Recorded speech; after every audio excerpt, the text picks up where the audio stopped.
Okay, I'm gonna start broadcasting now. I'm just gonna shut your videos for a while. Okay. And then we'll be back on soon. Good.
Okay, we're gonna probably start soon. Just waiting for a few more minutes. We've got a few more attendees trickling in. Hi, Nicolette. Nicolette is from the Borneo Convention Center, Kuching, and she has been a very loyal viewer of ours. I have to give her a membership card or something for you to stand for.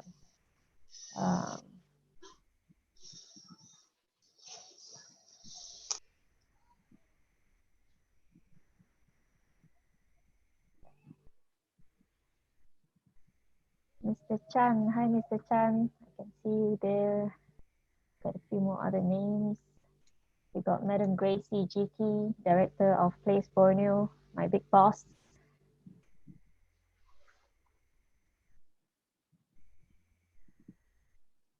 Okay.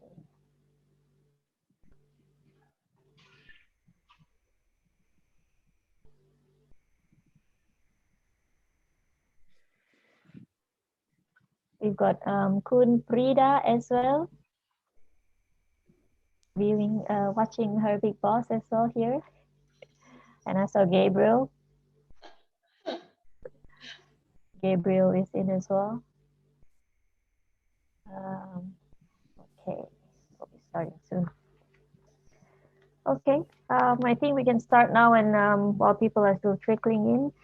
Hi everyone, welcome back to the Tuesday Talk Live. If you're celebrating Hari Raya, Selamat Hari Raya. It's the third day of Raya today. But it's like any other day, at least for me. We're just staying at home, no visiting, and well, we were wearing our baju Raya, but not today. And today it's a bit special today. We're gonna have updates on business events from 3 countries: Singapore, Thailand, and Australia, and got really good hits, and I'm gonna introduce them shortly. Now, for those who are new to this platform, my name is Mona Abdul Manap, and I'm from Place Borneo. The Tuesday Talk Live is brought to you by Place Borneo as a platform for you to share ideas, information, knowledge, and solutions. And especially at this current situation right now, we need a lot of information or insights from industry partners or leaders for us to make informed decisions for our recovery, at least. And well, we hope this is the one of the platforms that you can use for these informations for your business. And I would like to introduce our speakers for today. We've got Kun Nichapa Yosui, Senior Vice President for MICE Business at the Thailand Convention and Exhibition Bureau. And she was with Reed TREDx, which is an exhibition management company, or it's a global brand. I'm sure some of you know about them. And so that's an exhibition management background over there. Next, we've got Dr. Edward Koh, Executive Director for Conventions, Meetings, and Incentive Travel Experience Development Group with the Singapore Exhibition and Conventions Bureau. And Dr. Edward was the Regional Director for the Singapore Tourism Board Greater China. So you've got a lot of knowledge, I think, or information on China itself. And I think that's quite interesting for us to perhaps talk about how's the China market after this. And last but not least, we've got someone from down under, Mr. Andrew Hebel, CEO, Chief Executive Officer of the Association of Australian Convention Bureaus. And before that, I think he started with the Albury Conventions and Performing Arts Center. So we've got a venue-based event management background. So we've got good heads today, different backgrounds that we have here. And I think we're gonna get really good insights from them all. So I'm gonna stop right here and let them take the stage, and we're gonna start with Kun Nichapa. The floor is yours. Yeah. Good morning, everyone. I would like to thank you, first of all, Place Borneo, for arranging this interesting webinar for us to share. The world is getting very small, but first I would like to start off by saying thank you to all the frontliners or the professional healthcare who are risking their lives for our well-being. So thank you for all the medical professionals and also healthcare workers wherever they are.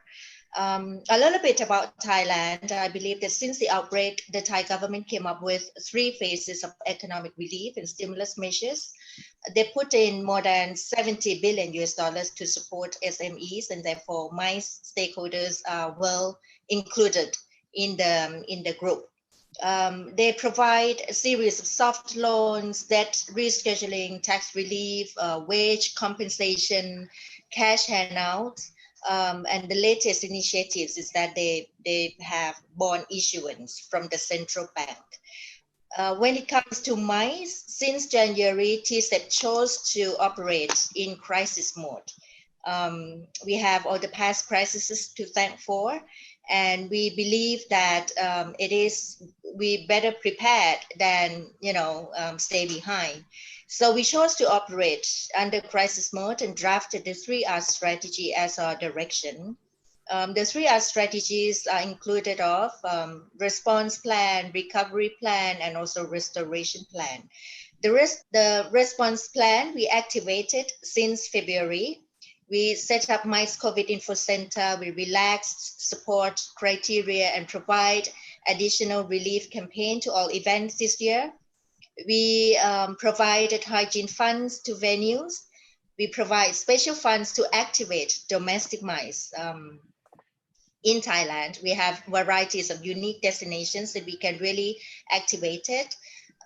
We established virtual meeting space and online platform for webinar, virtual events, and also e-learning. In terms of restoration and recovery, we focus on government policy and also working with private sectors. The latest initiatives that we work with private sectors is the MICE hygiene discipline or measures, which will be used throughout the whole year or until the COVID vaccine is found. We already sent these measures to the Ministry of Health.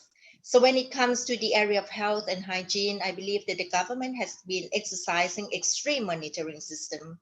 And to me, it paid off quite well because the infection rate in Thailand has now dropped to single digit for more than 2 weeks. And the recovery rate is high at 95%. And I believe that this results in the government easing the lockdown measure twice in May, allowing domestic flights and also internal corporate meetings. Now we receive verbal confirmation that the government will reopen the exhibitions and conventions effective 1st of June. So that's very good news and good news from Thailand. Yes, Mona. Okay, thank you, Kunichapa. Next one we'll go with Dr. Edward. Go ahead. Good morning, everyone. This is Edward. I'm calling from Singapore. And first of all, I think I'd like to echo Kun Nichapa's acknowledgement of Place Borneo's efforts in creating this platform, a meaningful platform for everyone to share, exchange knowledge, and also a salute to all healthcare workers around the world doing their part, making us safe again. And also to all industry partners for being resilient, even though it's very, very challenging times right now. Just a very brief update on what's happening in Singapore. We call our sort of lockdown the circuit breaker, which is about to end on the 1st of June, which is next Monday. So from 2nd of June onwards, we have a slightly more relaxed phased, a gradual opening up in consideration that the daily number of new community cases have dropped significantly. Number of people discharged has far exceeded the number of people tested positive. So this is quite a positive development for us here in Singapore. So what's happening from 2nd June onwards, we call it the phase 1, safe reopening. We are going to resume economic activities that do not pose high risk of transmissions, meaning workers can go back to their manufacturing plants and any sort of activities that do not result in any congregation of people can resume activities. But most of us still will continue to work from home and only going out for essential services and continue to wear masks. Of course, the seniors will be advised to stay at home where possible. And next week, schools reopen, and we expect schools to fully open by the 10th of June. So that's for the phase 1. a very cautious gradual opening. We expect it to last about 4 weeks, and the next phase will be phase 2, possibly starting in early July. That's when more things will open, more activities will be allowed, retail malls can open, social activities can happen in small groups. That's really a phase we're all looking forward to. And depending on the situation, the eventual phase 3 would probably come about the earliest August onwards. That's when we hope that business events can resume, probably in a limited size. And that's what all our industry in Singapore are hoping for. But obviously, there's a separate calibration in terms of the opening of borders, which is being calibrated separately in view of the evolving state of things happening around the world. And actually, we're exploring the possibility of piloting some green lane arrangements with a few countries assessed to be of equivalent or lower risk of transmission as Singapore for essential travel in limited numbers. So we have come up with the SG Clean campaign as well, certifying establishments that fulfill a long list of requirements in terms of sanitation, hygiene practices. I think that's what many other countries are doing. I'm sure our friends in Malaysia, Thailand, Australia has got similar guidelines in place. I think what's interesting about this current state is that I think everyone is looking for more at compliance, and the competitive mindset seems to have shifted away, because firstly, we need a compliant level playing field before we can all try to be competitive again. So I think if we can all do that, I think we will be able to get to the starting line a lot faster. Yeah, thanks. Thanks, Edward. And we'll go into that a bit deeper. I guess that green lane sounds interesting, and we'll discuss that later. And the next one, we'll go with Andrew. Go ahead. Hi, everyone. Thank you, Place Borneo, panelists, and all the viewers that have dialed in. Look, just to start, just a bit about the Association of Australian Convention Bureau.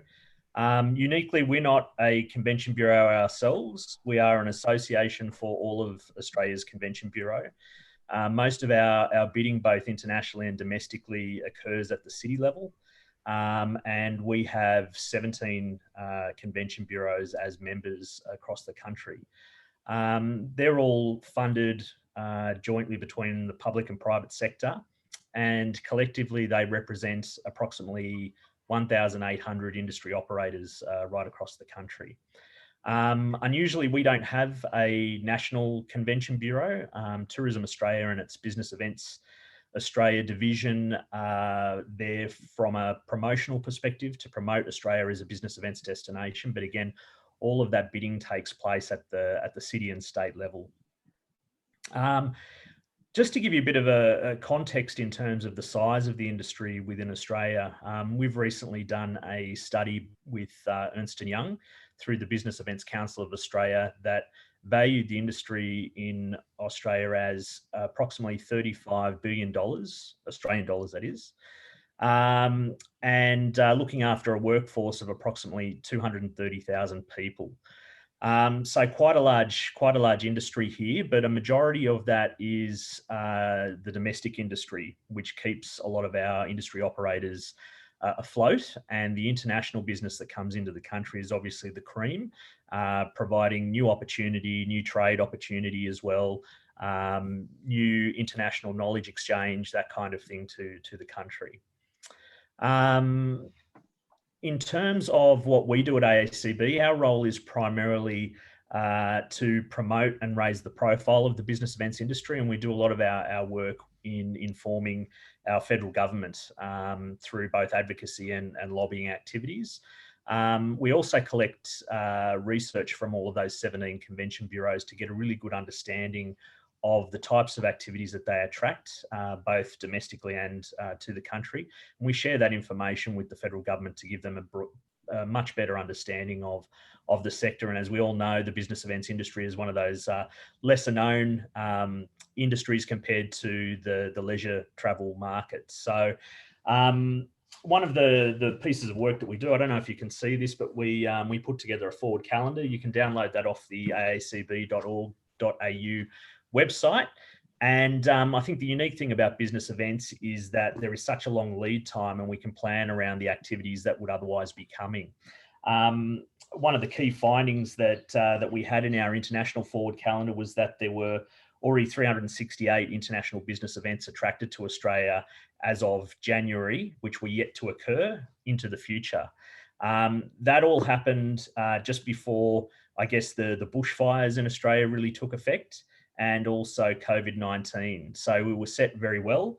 And of that 368 events, there were about 183 events that were to occur in 2020. So that's the scale of the international component that it has either been postponed or cancelled or otherwise at risk.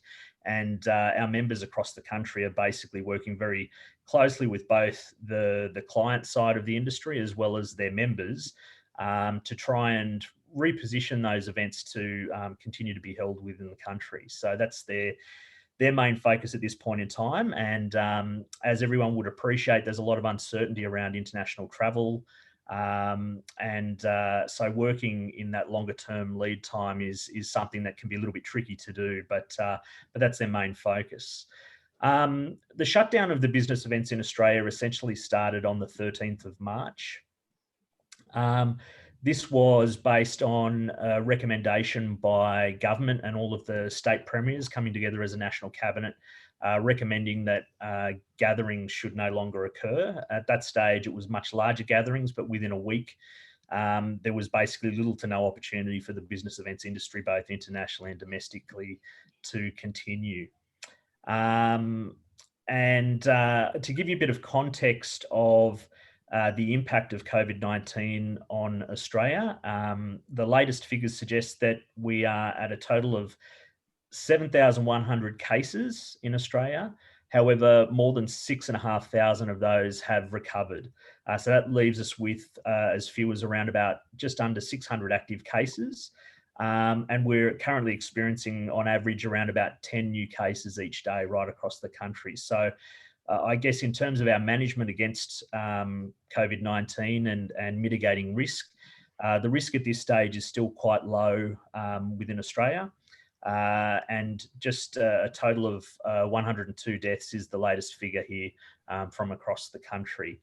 So I think while the risk appears very low in Australia, everyone here is very conscious or concerned about easing restrictions too quickly, where we might cause a second wave of outbreak. So that's the state of play here at the moment.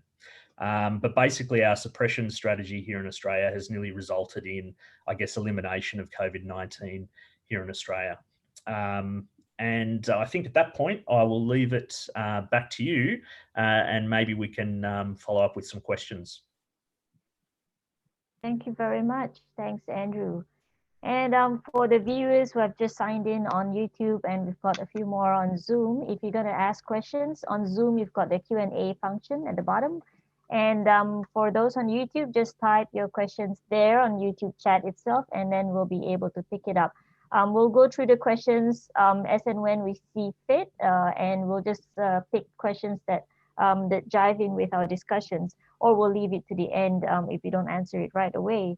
All right, so before we go on to a few of the interesting things that you guys mentioned in your individual introduction, I'd just like to just open this up as part of an overview. How do you guys see business events in the next 6 months specifically, and in the next 1 year? Because a lot of our planning would probably be you have to plan for short term or midterm, I guess, and also in 1 year, what are we expecting? So I think I'll start with Kun Nichapa. How do you see that happening? As for Thailand, we will have at least 49 exhibitions running in the second half of the year. So if they can go as planned, I believe that the market will make some recovery. But to me, I think we have to be very cautious with the outlook. Of course, domestic miles will be an important contributor to the recovery of any country. But as for international, the recovery will depend very much on whether the international travel ban is lifted, the hygiene procedures and protocols that will be imposed on board and also on arrival, and whether or not if there is second wave of infection. If all goes well, I believe that the positive outlook can be more assuring. As for Thailand, right now we have been coming up together with private sectors certain new products and services, and TSEP is now formulating a very attractive subvention program tailored to each source market. So basically, we are now open up to a more flexible methods in terms of responding to the different needs from different customers group. And we expect that regional travelers will first return, if not late this year, then it will be very early next year. Yeah, that's my take. Okay.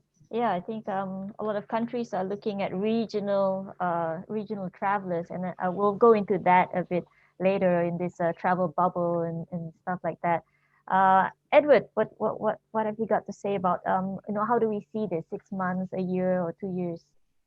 The next couple of months is really is I would say difficult to predict. If we are able to develop a new vaccine, I think that'll be a game changer. Because if a vaccine is developed, is tested safe, I think the new normal or the normal life will resume quite quickly. So until that is found, over here in Singapore, we're still focusing on our local industry and our local employees to ensure that their jobs are secure, to ensure that we are ready for the rebound when the rebound comes about. So as I mentioned earlier, our Deputy Prime Minister is announcing a 4th round of budget support later this afternoon. It's going to be called a Fortitude Budget. More support for employees in companies. We're trying to encourage companies to continue to retain their workers, try not to retrench them, try not to cut salaries and all. So that's an important part for us. So far, we have rolled out more than 60 billion Singapore dollars worth of budget support. And the key focus is really on saving jobs, supporting workers, protecting livelihoods, and also helping businesses overcome immediate challenges. Really, the three main issues really credit, cash flow, and cost for them. And of course, the obvious is strengthening capability development to prepare for recovery. We hope recovery will come soon enough. We haven't got much of a big domestic market, but I think that is how it will work. It will surely be domestic recovery first before international. And going forward, I mean, it's going to be, borders are going to open up, surely regional before more longer haul travel. And we suspect that business will come before leisure. Business travel is generally seen as more essential, and leisure perhaps can wait until the environment is a bit safer. So that's just general predictions. Okay, and we just have one question, which I think applies to the current discussion that we have. What is the likely estimated period or international flights to be allowed to operate inbound and outbound in your country? And I think probably these people are having some sort of dealings with your countries and would want to know when can we start communicating or having people coming in or sending people over to your country. So I think I'll go next with Andrew, and then we'll go back to Edward and Nichapa. Yeah, sure. I guess answering sort of both questions. Yep. Look, we're quite fortunate that we have a significant domestic market here. Apologies, Singapore, but hopefully that will help keep us afloat. We do also have the circumstance where some of our states have actually imposed closures of their borders. So across the course of the next, I'd say, month or 2 months, the restrictions on gatherings will slightly ease to the point of 100 people. and we're just working out or navigating that pathway at this point in time. But the immediate ability to continue with meetings of that size will start obviously with intrastate attendance, and then hopefully as those state borders come down, we can then move to interstate and that entire, I guess, national attendance of meetings and conventions across the next little bit. Most of the convention bureaus, there's a big mix between domestic focus and international focus. We've got Sydney and Melbourne and Brisbane who have big international focuses. So obviously they'll be looking to change some of their activities, but some of our smaller tier 2 cities would be more focused at the domestic market as well. So probably a little bit less change for those guys, but we don't expect any international travel to occur to Australia other than maybe New Zealand, which we might talk to a little bit later on, until next year. So we would assume that there will be no international conventions taking place here in Australia until 2021, and possibly even more closer to the second half of next year as well. So between now and then will be the domestic market.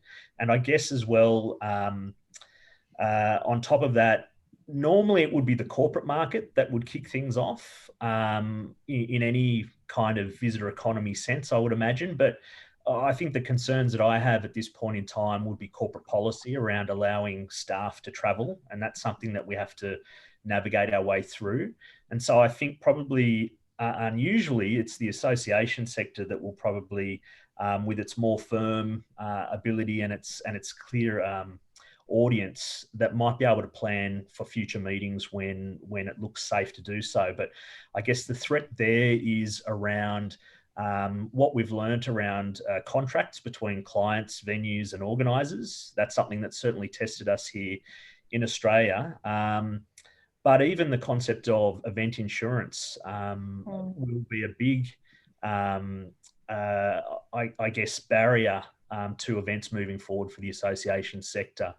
And just some conversations that I've had more recently, I'm concerned that things like coronaviruses may no longer be included in insurance policies for events moving forward, or if they are, the premiums will be extremely expensive. So that's a concern that we have, that we're trying to work out what will the future look like there. But currently there's only essential travel taking place domestically as far as the domestic airlines go. Virgin Australia have unfortunately gone into voluntary administration at this point in time. We only have 2 major domestic airlines alongside Qantas. And so for things to remain competitive here, we would like to see a healthy competitive airline set here in Australia. But again, that will sort of, I guess, unwind as we progress towards the end of 2020. But again, just to reiterate, no international travel beyond New Zealand is what we would expect here in Australia between now and the end of the year. Great. And Nichapang, maybe you want to go to this question on the international flights. When is it going to open up for Thailand? Right. We just had a recent webinar on aviation new protocol when we fly again, because we need to know what would happen once every country is just open the sky for everybody to fly over. And we have a very good comment from the Director General of the Civil Aviation Authority of Thailand. He said that right now, domestic flights, there's no problems. Right now, we have more than 5 major airlines fly domestically to various destinations. International-wise, they would open the sky to all starting 1st of July. And right now, we already lift the travel ban from China. We already lifted the travel ban from China, Korea, Macau, Hong Kong. And I believe that they are working on more countries. So I believe that we can see the first flight internationally coming in and out from into Thailand from all these 5 major countries, and more to come. Wow, that's really soon. Well, that's good news for a lot of people, and knowing that attendees can come from Thailand, and for Thailand to be like sort of the hub where people can come in and then go to another country, I guess. How about Singapore? When are you guys expecting to open up your borders? Well, the only certainty is that we know it eventually opened. The uncertainty is the timing. Yeah. But some slightly good news is that actually Singapore has announced that we will gradually allow travelers to transit through Changi Airport, and that's from in fact from 2nd June. That's a phase 1 of our gradual opening. This is really because we need to maintain our status as a hub, so that's happening very soon, next week, next Tuesday actually. But we also, as mentioned earlier, we're trying to explore opening up of some green lane arrangements with a few selected countries in the region to allow for essential business travel to happen. So that's still being discussed. And yeah. Okay, I think what I would like to go into that green lane, and then we'll talk about travel bubble as well, between Australia and New Zealand. So tell us a bit more about this green lane that you guys have, and I'm sure that there'll be a lot of challenges in implementing this, and whether that would be a viable solution for those challenges that you have to implement this green lane that you have. Yeah, so it is not an easy topic to go through, and there hasn't been a lot of details shared. All we know is that we're exploring with a few countries in the region, in Southeast Asia, hopefully in the longer term, Australia and New Zealand, and also countries in Northeast Asia, mainland China, Taiwan and Hong Kong, Korea even. But as mentioned earlier, because we have different sets of criteria, different sets of immigration requirements, we all have to come to terms with that.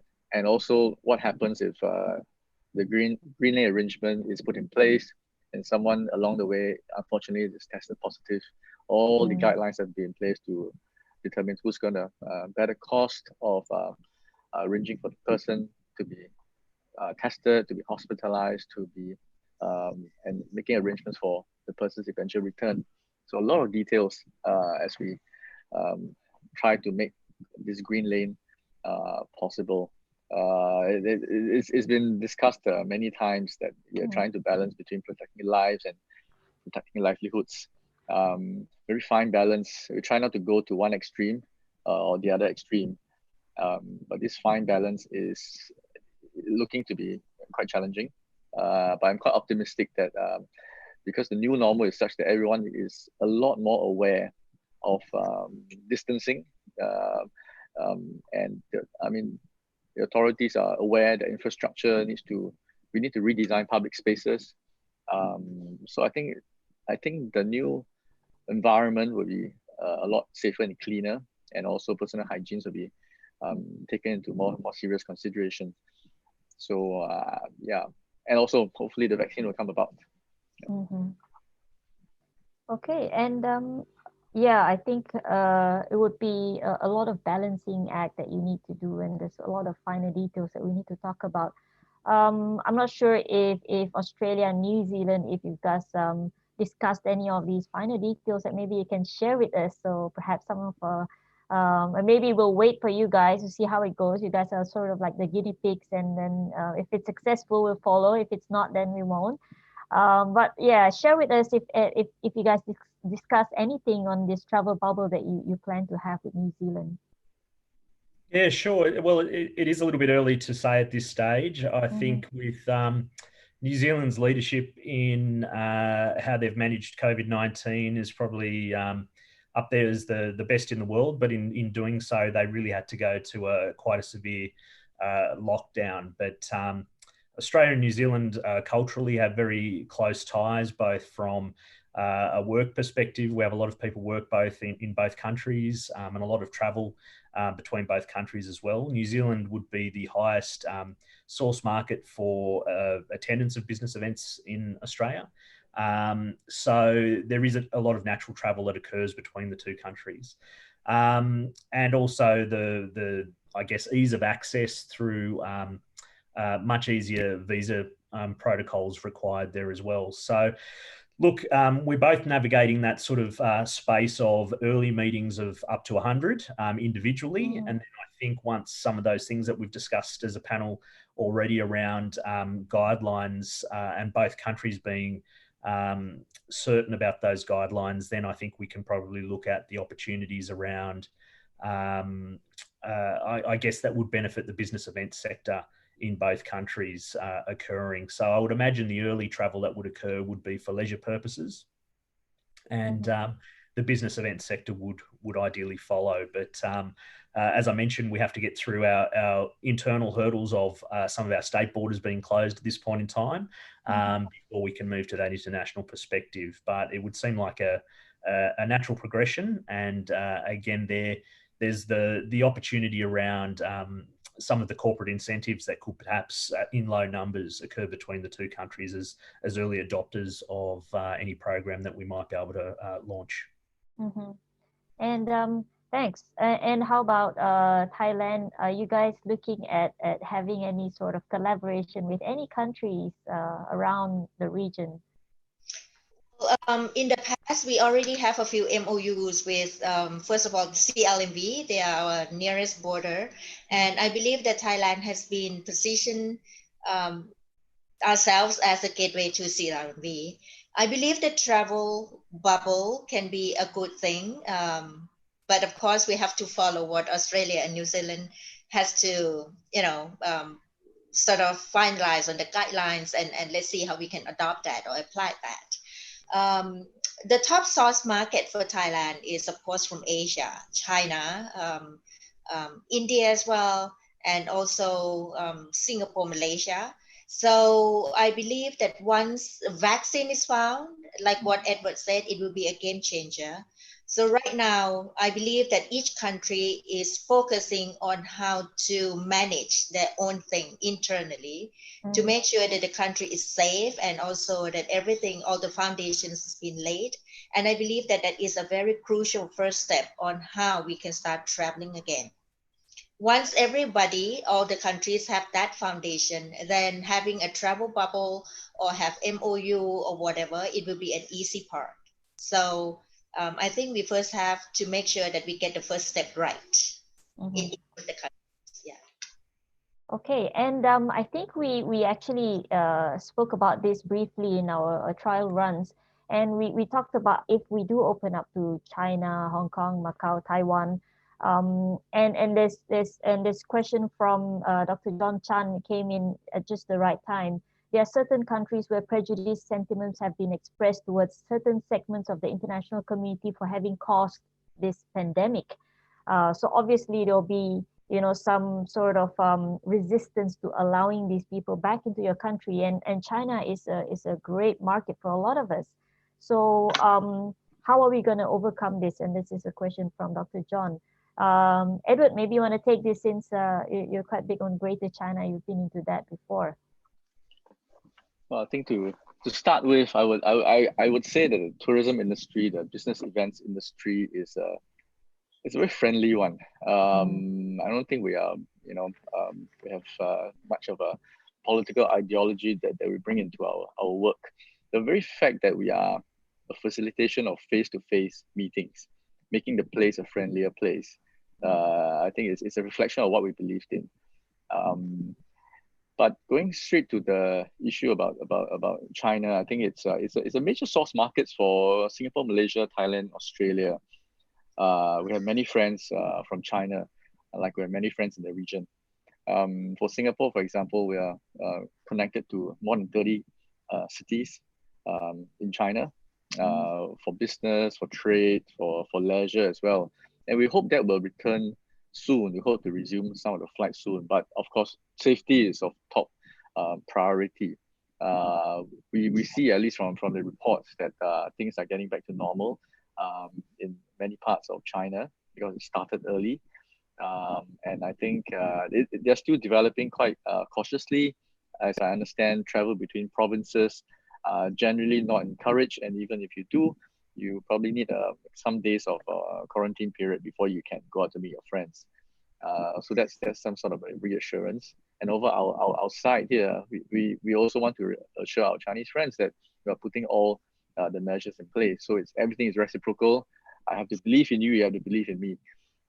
So I think eventually the mutual trust will return. I'm quite optimistic about that. Mm. And obviously, I think a lot of people need to realize that they're probably more scared of us for, importing some of some infections from us then, because they're already getting it all under control, and we're now in the midst of it. So I think people need to get that also into their heads, that we also on our side need to be very careful not to bring the virus there back to China, if we're talking about China. Nichapa, I think you had some take on this as well on the Chinese market. Right. In terms of that perception, I believe that it will be more beneficial than that we focus on the solution rather than to. It will be more beneficial for us to put out the fire rather than asking who caused the fire. Mm-hmm. And in Thailand, we had a saying that we better light the candle rather than cursing the darkness. Mm-hmm. So it has been passed, and this is nobody's fault. And if we are going to put our fingers or point our fingers to anyone, then we probably have everybody to point fingers to, because everyone makes mistakes. Mm-hmm. So I believe that we have to go past that. Definitely no one wants this to happen. We should really future focus on what lies ahead. And in every crisis, there's always opportunity. And we see a lot of opportunities, how we can clean the house internally, and how we can come out from this crisis a better person, a more balanced beings, and also how we can really focus on the good things that we can do together. As for China, I believe that China, they sort of has been infected, the first one who has been infected. And they have come up with series of practices that I believe that we can take it as a good lesson. They also already experienced the second wave of COVID thing, and they have came up with series of how they can cope and how they can sort of really make sure that the spread is not that, the spread not become a super spread. So I think we have to wear a different lens to look at what is really happening out there and pick the best lessons that we can replicate and also follow through. Mm-hmm. China is still a very good market.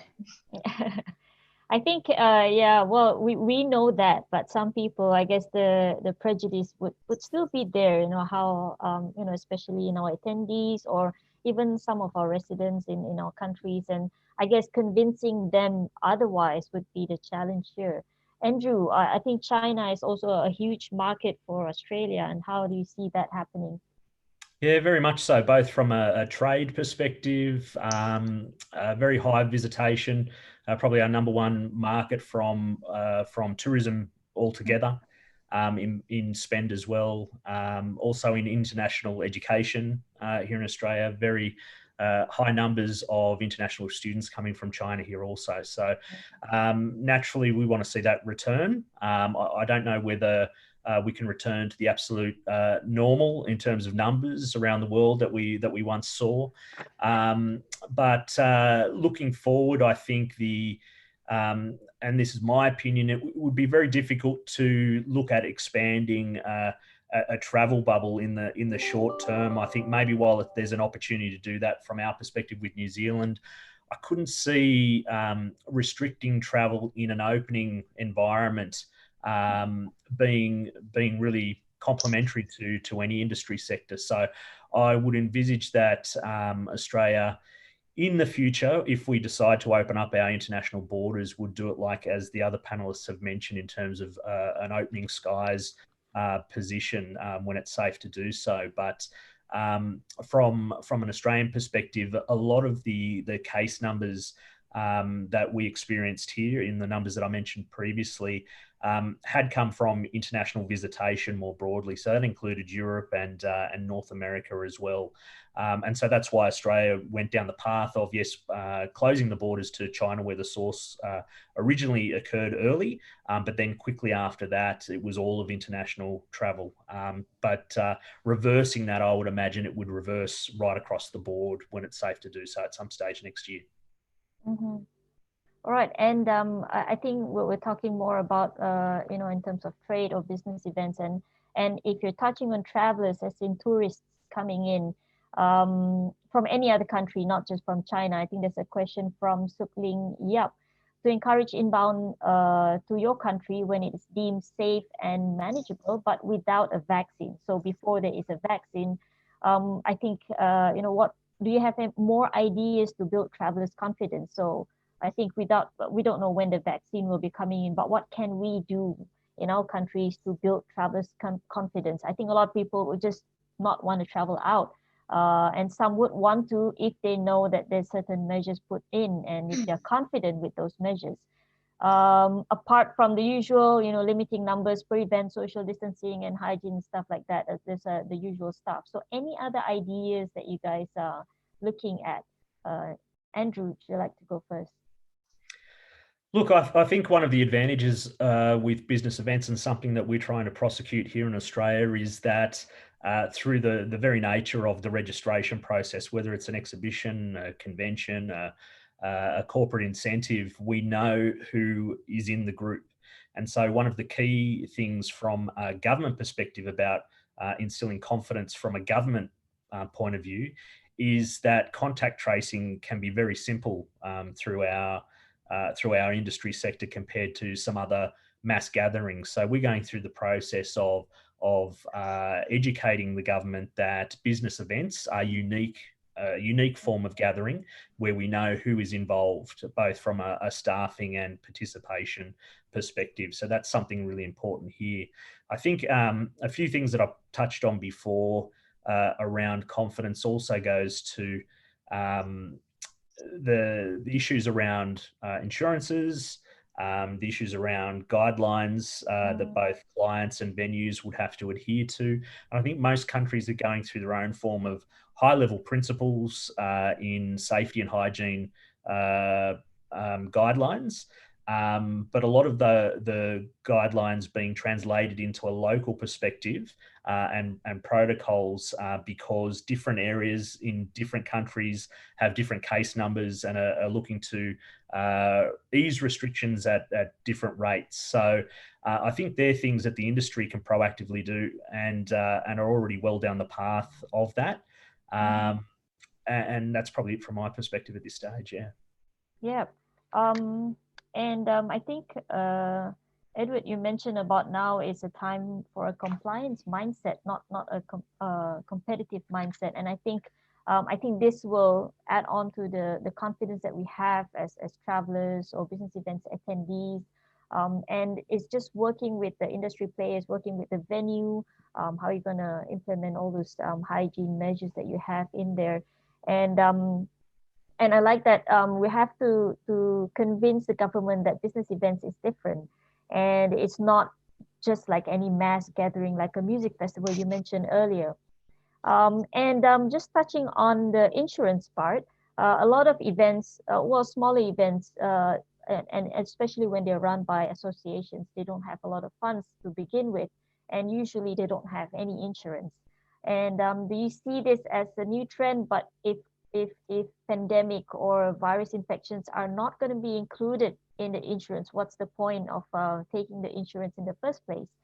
So would there be any, you think, in your opinion, would there be any changes to that? Is that going to be a trend, sort of? Edward, maybe you'd like to start on this. Well, it's not an easy question. This is, but for what we know is that there are obviously contractual obligations between two parties. In the past, we know that usually leave the force majeure clauses near the end of the contract, and it's fine. You leave it there, and we don't really take a close look. I think going forward, more looking at those clauses and also ensuring that it protects their own position. We're trying to find out more how the market conditions, market forces are turning out in terms of supply and demand. How are the venues structuring their contracts? Because I think going forward, possibly borders might open and close at a certain frequency should cases surge again or drop again. So if these do happen, the open and close button is pressed every now and then, it might affect events being cancelled or postponed. I think that's where everyone needs protection. I see venues will protect themselves. The clients will also want protection, and also are looking at the government authorities to also look at some form of assurance. We also have to look at the intermediaries, our PCOs, our DMCs who are in the middle, and they need protection as well. So these are the various business partners that we're looking at. But we need to understand more how the situation is developing, because now there isn't many contracts happening, not much of a business happening. We need a lot of consultation from the industry first. And Nichapa, from your experience, I think organizing a major exhibition, usually they would have cancellation insurance or event cancellation insurance or any type of insurance. But how about the small events? How do we go about that? And the price is one, and whether or not they cover any cancellation because of the pandemic, whether the country closes its border directly because of the pandemic, or whether a community in that area is infected and because of that they have to cancel. So how do we manage that for events?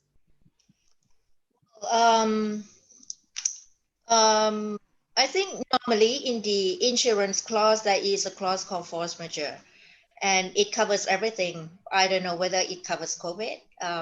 Many of my organizers' friends say that they are now still in dispute with the insurance company whether or not how to define COVID, whether it will be included in force majeure. Wow. My friends, my DMC friends in America, they say that they have the same experience. I think the insurance right now, they are also struggling, fighting the way, or try to define whether COVID should be included. Many, if you are from the insurance side, they said it's not included. But if we are from the organizer side, definitely we said it must be included because.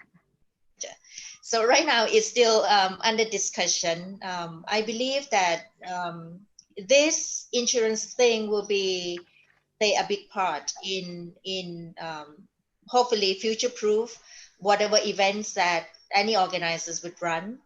But we don't have the exact answer right now on that front.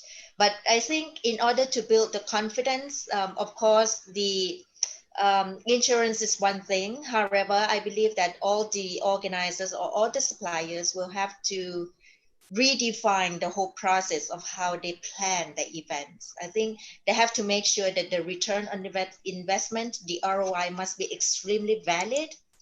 They have to also make sure that the content is always king, because each travelers, the group size, especially the incentive or corporate meetings, the group size will be smaller, but buyers still need authentic experiences. So the content is definitely there. In terms of exhibition, the content is also will have to be king, because in the past, if we have a future content, we have good community, we have provide good context in exhibition, we already consider those exhibitions as a good and valid exhibitions. But right now, we have certain criteria and we have to go above and beyond. So ROI, content, technology will be critical. So all the organizers and venues will have to come up with a good technology provided. They have to have a good, solid technological crew, and also basic technology that will be provided to the audience. Of course, health and hygiene is the prime focus, both in terms of detection and enforcement. So extra screening, hygienic kit, or social distancing, or even the chartered flight, or what we call privatization, exclusive buy-outs of hotels or restaurants as group isolation to address the safety concern. And these are a few of the areas that we have to put into picture so that we can form a good and attractive sort of program for any exhibition to be successful. Hybrid, virtual events, online business matching can also be the answer. We should make use of the technology to provide more touchless experience. Some of the exhibitions said they want to limit attendees age group until the vaccine is found. So those who are on a high risk shouldn't travel during this time. They are looking into also limiting number of visitors per hour, attendees track system, and of course the key area like sustainability, responsible travels, sustainable catering, less buffet, more individual box, food waste prevention, all the waste management will have to be there. However, all that said, I think that everybody or all the suppliers, the destinations will have to remain personable and authentic when it comes to customer service and destination experiences. I think that's how we put it. Okay. And well, I think I agree with you. There's a lot of things that you can put in place apart from just having an insurance to protect you in a way. And I think the contract between the organizer and the suppliers, for example, the venue, and also with your attendees, you know, your cancellation policy. So that should be looked at right now. And I think a lot of the contracts with the venues are one of the, well, the venue would usually be the biggest cost in an event. And how do you manage that? And therefore, if the event is canceled, you sort of limit a bit of your losses or your risk. I think that's something that we can look at. Andrew, do you have anything to add on to these? Look, I think the concept of insurance is essentially that if you've done everything within your power to look after your attendees and you've followed the letter of the law correctly, then it covers that little tiny bit of risk left over. So from my perspective, if we all adhere to some form of risk mitigation around health and safety measures, then insurance should come to the party. However, having said that, insurance is commercially driven, so that goes against my whole argument. But that's really important. Look, I think the last few months have allowed us to learn that the relationship between clients and the supply chain is absolutely critical, and keeping communication up, which is what the role of convention bureaus is. It's that filling that gap between the client and part of the supply chain within those destinations is absolutely critical and can allow you to overcome some of those challenges around contracts. And I think, you know, in the good cases here in Australia, the convention centres have stepped up to the plate in order to allow for those circumstances for postponements and understanding those dramas that we're all experiencing at the moment. So I think something in terms of the rebound or our way out of here is also to think about the health of our client base. Usually we focus all of our attention on the supply chain, which is really important and absolutely decimated at this point in time. But we have to be mindful of what COVID-19 is doing on the association sector more broadly, what it's doing on the mindset of corporate travellers. And so we will probably see across all countries some of those rebound opportunities moving forward will be focused on the client side as well as the supply chain. All right. And I didn't realize that we've gone to 1 hour, but I'm just gonna go ahead with one more discussion that I had initially. I've gone so much into the questions that I didn't go into my intended questions. And I think this is quite important in terms of bidding in your country, and you're gonna bid for, obviously, for future events to come in, and that cannot stop because that's for future business. But obviously, every other country will be having the same, you know, measures put in place and talking about how they are different from the other. So what would be your unique selling proposition when you're bidding? You know, how do you set yourself apart? Nichapa, maybe you'd like to start in this. Well, I think first of all, different business opportunities would call for different propositions. And to me, there goes a time where standardized bid package would answer all. So I believe that we first have to seek to understand the needs, the changing needs, and the specific needs from our clients, and then provide the right match. Some may be for profit, some just to enhance the brand value. So I think that we should focus on what is important to our client instead of competing for the competition. However, with that said, I think already know our respective, to a certain extent, they know our respective strengths and weaknesses. So I believe that what they want is the ease of process in bringing their business into the country. So it comes down to whether or not we are easy to work with, and how well our content is, and what sort of supporting or what sort of supports that the government is providing, as well as how we can translate or cater to different needs for different target groups. And whether we are flexible enough, we have an adaptive mindset to be open and be flexible and answer to whatever needs that the clients have. So right now, there's no one solution. It has always been said, no one solution that fits all. But COVID thing has opened up a broader sense of a flexible measures and flexible solutions to different target groups. Yeah. Yep. And for Singapore, I think SG Clean is probably one of the communication campaigns that you're gonna put in for your bid, perhaps. Any other communications or ideas that you're gonna put in for your bid to set yourself apart? Well, SG Clean is surely one of them because it leverages on our natural destination attribute, green, clean, safe. Apart from that, I think generally, I think how we all behave during a crisis generally reflect our true character. We have seen venues in Singapore where some of them have been quite magnanimous for event postponement. They try their best to make it happen without any additional cost to clients.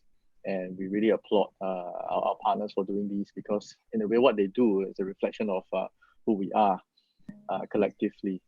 So and then from the government perspective, it's interesting to note that there were surveys that suggest that trust levels in governments at an all-time high during the COVID-19 crisis. Very pleasant surprise.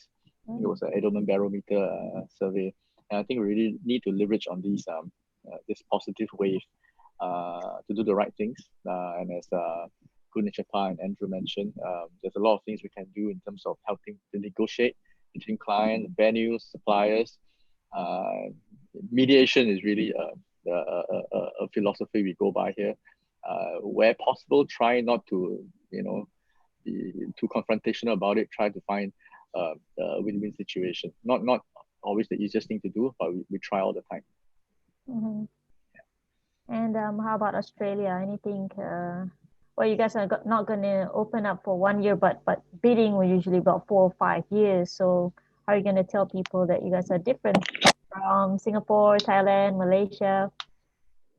Well, that's a closely guarded secret. But look, I think the unique thing that the other panelists would be aware of is that all convention bureaus are still bidding for future business. The world hasn't stopped from that forward-thinking perspective. And just some good news that I saw in some trade media this morning that Perth have won 5 international pieces of business for 2021 and beyond. So that activity and that hard work the convention bureaus are doing is still occurring at this point in time. So that's fantastic. And look, I always think that even though we are experiencing a crisis, and there might be some, you would think that the sort of safety and hygiene focus will create a level playing field that might set a few countries apart in terms of how we manage that going forward.